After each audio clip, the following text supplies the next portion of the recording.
right, Shalom. First and foremost, I want to give all honor, glory, and praises to Yahweh, by Hashem Yahushai, by Hashem HaKodash. Double honors to the apostles and elders of Great Millstone. Peace, blessings, and salutations to the hopeful elect. It's the brother Isaiah with the Pittsburgh GMS camp, coming at you with another lesson through the spirit and power of Yahweh, by Hashem Yahushai, by Hashem HaKodash. Lord willing, this lesson is edifying. You know, this is a continuation of a lesson that or something that I wanted to do, something we spoke on briefly at camp. And basically, there was this article out where, you know, as usual, the serpent, Esau, the most subtle beast of the field, okay, is which he is the spiritual descendant of the serpent of the garden, okay, which was not a snake, it was a man, okay, a serpent like man. Okay, because serpents are very cunning and they're very unassuming. Okay, you a lot of times you don't even notice that a serpent's there until it's too late. All right. So this serpent-like man, okay, deceived the whole world. All right. Well, he deceived Eve. All right, and then the one in his stead, which is Esau, Edom, so-called white man, is deceiving the whole world. Okay. And one of the ways he does that, well, the main way he does that is through his propaganda, man. All right? And this newest piece of propaganda is demonizing anybody who's against the CHIP. All right? Anybody who's against that technology or who speaks out against that is now deemed, and see, I've recently been introduced into the power of words, you know, because sometimes, you know, as a man, you know, sometimes we get to a point where we don't allow certain words to maybe get to us, or, you know what I'm saying, we don't realize how certain words may make other more sensitive people feel. All right. And, you know, the words such as awful, words such as worry, words such as hate, you know, all these different words, you know, it's like a trigger word for these certain individuals in the world, you know, that hear these words. When they hear these words, something activates in their brain where they just, they're hate. Oh, worry. We gotta worry, you know. And there's key words in this title of this article where it says, the newest group of people that we have to worry, the newest group of awful people that we have to worry about are people that are against the CHIP. And it's so convenient, it's so plain to see to them who Yahweh Hashem Yahushai have given the eyes to see. Okay, because it just so happens that everything that this devil is about, not to mention how it ties in, you know, Salakia, not to mention with how not only are these people that are against the CHIP, not only are they evil, but they're anti-S. They're anti-him. You see, you know what I mean? The him ITEs. You see? So all of a sudden, you're anti. Conveniently, if you're anti-CHIP, okay, you're anti small hat at the same time. Well, damn, you know, I mean, shit.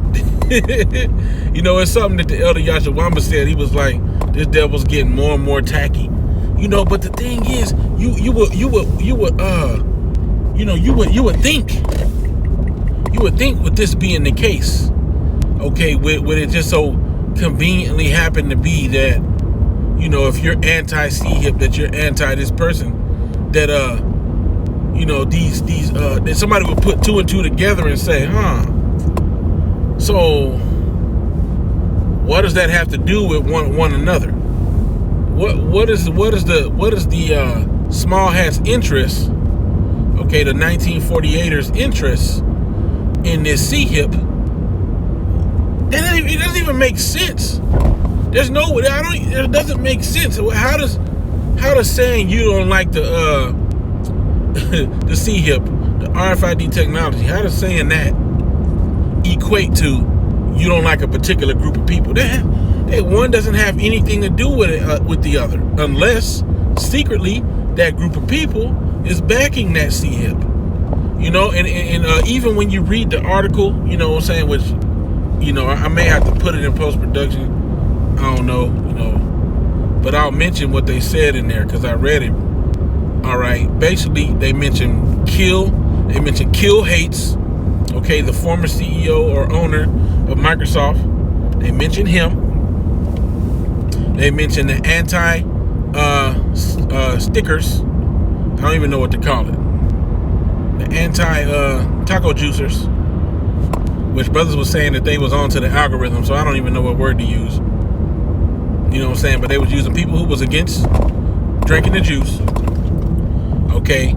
They mentioned all these different people and said, yeah, all these people are evil, basically.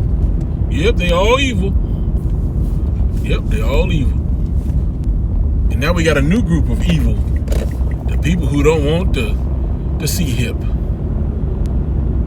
And it only goes to show you how the scriptures are true, because ultimately other groups will be swept up in the demonization, okay? Other groups will be swept up in the demonization, but ultimately this is them laying a snare for him that rebuketh in the gate. That's ultimately what it is, which I'm going to pull over because I don't really want to be driving and doing this lesson. Okay.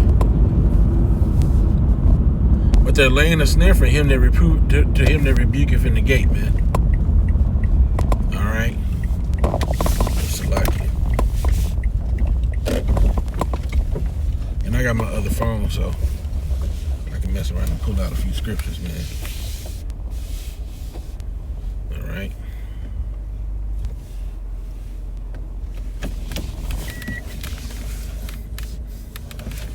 Right here. All right, let's get a few precepts, man.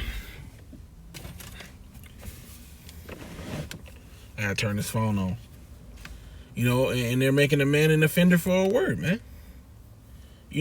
It's to the point where, which, it's been like this for a while as far as them, if I want to say, infringing upon, our so-called rights, okay?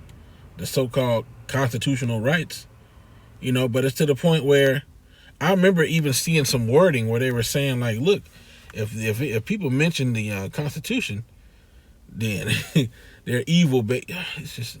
and it's so obvious. And a lot of people kind of, you got Edomites that see it, I guess, as far as the constitutional rights being taken away. Because Esau's so used to freedom. There's certain freedoms that Esau's already had that Jake never had, okay? All right, let's see.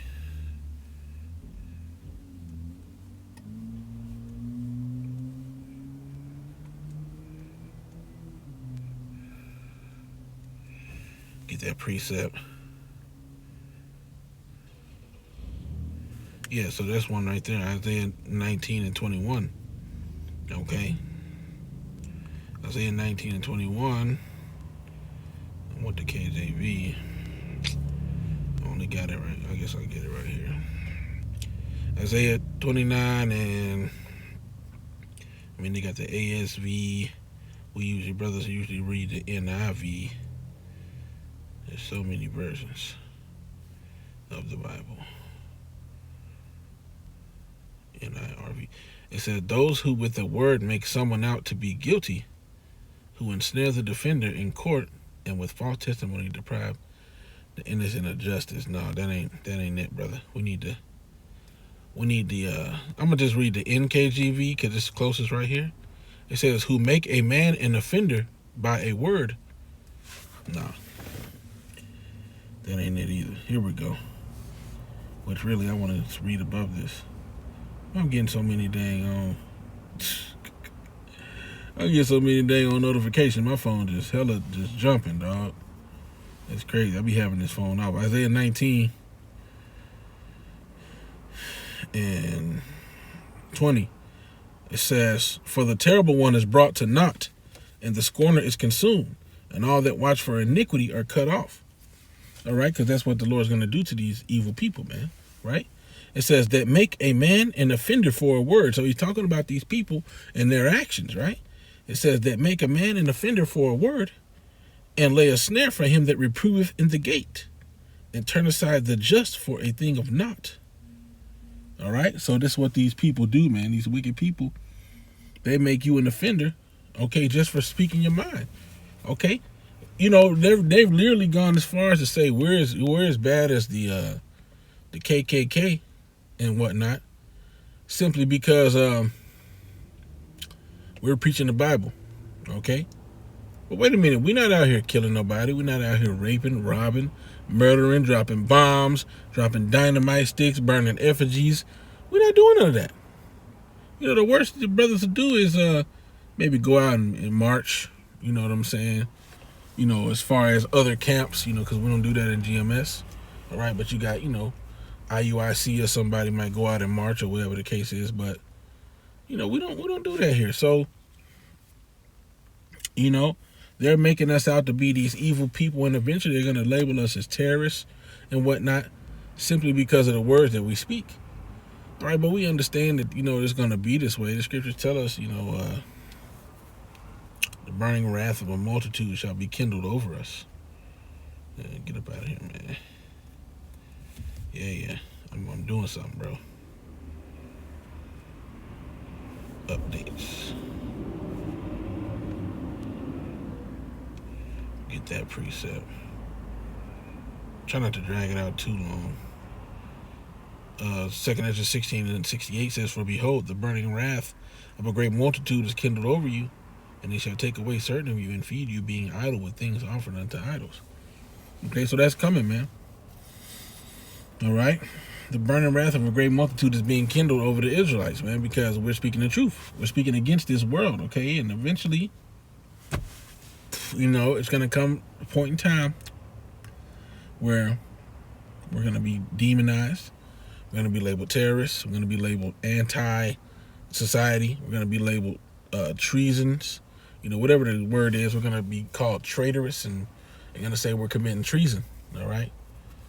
And why are they going to do that? Well, that's because there's nothing new under the sun. It's happened during the time of Esther. It's going to happen during these times, okay? During the time of Mordecai and Esther and Haman and Artaxerxes, all right? It was said then that we were, you know, a nation, a malicious people set up contrary to the rest of the nations, man.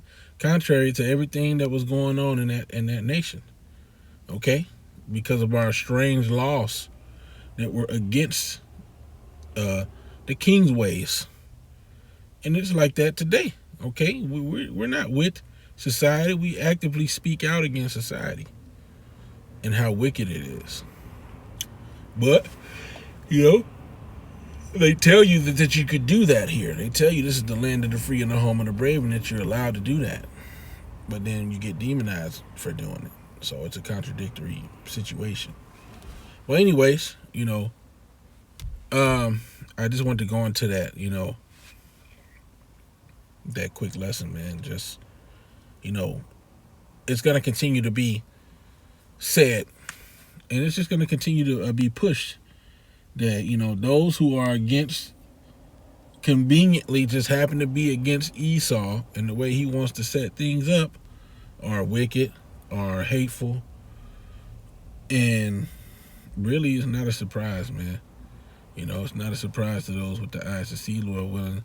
We keep the eye salve so we can continue to see, because, you know, we ain't made it yet. We still got things to go through. Still got the hour of temptation to go through.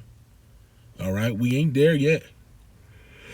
You know, these little light afflictions that we go through cannot be compared to the, you know, to the glory that shall be had if we make it through, and also to what's to come. This is what the scripture said. We have not yet resisted unto blood, man. Striving against sin, right? So it's gonna get worse, man. You see, and we gotta be prepared mentally for that, man. So anyway, just want to pull over real quick to finish that lesson off. Get a few precepts when running the store. and continue on my journey. But with that, I want to give all honor, glory, and praises to Yahweh, Ba'ashem Yahweh Shai, Ba'ashem Rakha HaKodash.